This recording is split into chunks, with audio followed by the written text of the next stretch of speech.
বাংলাদেশে পালিয়ে যাওয়া আপা এবং আপার যারা সহযোগী বাংলাদেশে আছে, যারা 2000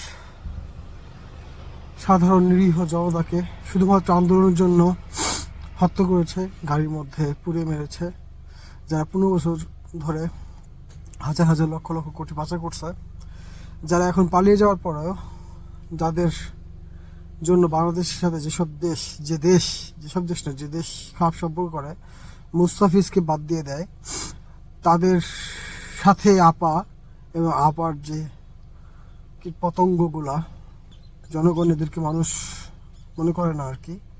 এইসব ধরনের মানুষকে আমরা এসব ধরনের পায়খানার কীটদের আসুন আমরা বর্জন করি এবং কীটদের যথাযথভাবে মানে এদের বিরুদ্ধে যতটুকু করা দরকার ততটুকু করি।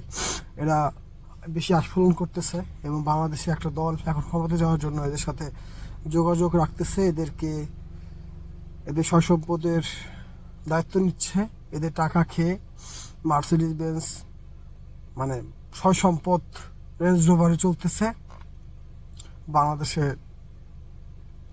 ওদের তেলিয়ে চলতেছে এবং ওদের যে বাহিনীর আছে বাংলাদেশে, তারা ওসমান হাদিকে মতন বাংলাদেশের শ্রেষ্ঠ বাঙালিদের একজন হত্যা করছে। হাজার বছর শত বছরে এরকম ওসমান হাদি আসে।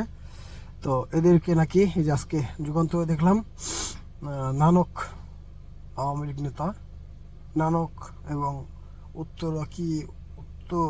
উত্তর সিটি কর্পোরেশনে কোন এক কুত্তা লীগের নেতা সব মিলে ওসমান হাদিকে হত্যা করছে এবং এর পেছনে আরও অনেকেই আছে যারা ক্ষমতা যেতে চায়, তাদের মধ্যে যোগসাহী আছে। সোজা কথা, একটা বড় একটা সিন্ডিকেট এদের ওসমান হাদিকে হত্যা করছে। তো এই হত্যার জন্য যদি সাধারণ জনগণ আগায় না আসেন, তাহলে আগামীতে আপনার সাধারণ মানুষ ওসমান হাদি যেরকম ভয়েস রেজ করার জন্য তাকে হত্যা করা হয়েছে, তখন আপনার যেহেতু কিছু হয় নাই, বিচার হচ্ছে না, যদি বিচার না হয় তাহলে কিন্তু আপনারও একদিন হবে। যদি আপনারা ওই যে মুরগির বাচ্চা হয়ে থাকতে চান, মানে মানে শিয়াল শকুন কুকুর হয়ে থাকতে চান, কুত্তা লীগ মুত্তা লীগ চান্দা দল হয়ে থাকতে চান, তাহলে আপনাদের কিছু হবে না, কারণ আপনারা তো দুই নৌকায় পা দিয়ে চলেন। যেমন ধরেন ওই যে সাংবাদিক ওই টকশোতে এই টাইপের মানুষ যারা আছে, আবার রুবিন ফারহানের মতন যদি যে আসে যে চেতনারও পক্ষে, দুই চেতনারই পক্ষে, বিএনপি কুত্তা লীগ মুত্তা লীগ, আবার এখন ভোট করতেছে, ক্ষমতাও যাবে, মানে এদের যারা এখন আমরা মানে শিক্ষিত আছে যারা আর কি, দালাল মালাল, এদেরকে যদি আপনারা বয়কট না করেন, এদের যদি উচিত বিচার না করেন, তাহলে কিন্তু এই সাধারণ মানুষগুলা আবার মরবে। কারণ বাংলাদেশে এত মানুষের হত্যার বিনিময়ে আমরা জুলাই আন্দোলনের পর বাংলাদেশ মোটামুটি স্বাধীন বাংলাদেশ পাইলাম। এই স্বাধীন বাংলাদেশকে অস্বাধীন বানিয়ে দিচ্ছে আবার ওদেরই ভাইরাসে, যারা চলে গেছে। তো এদেরকে রুখে দিতে হবে, চেতনা দেখাও না।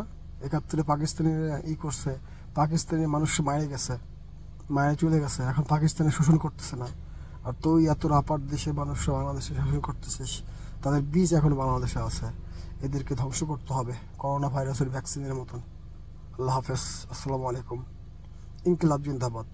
ওসমান হাদি হত্যার বিচার চাই, বিচার হইতে হবে, করতে হবে।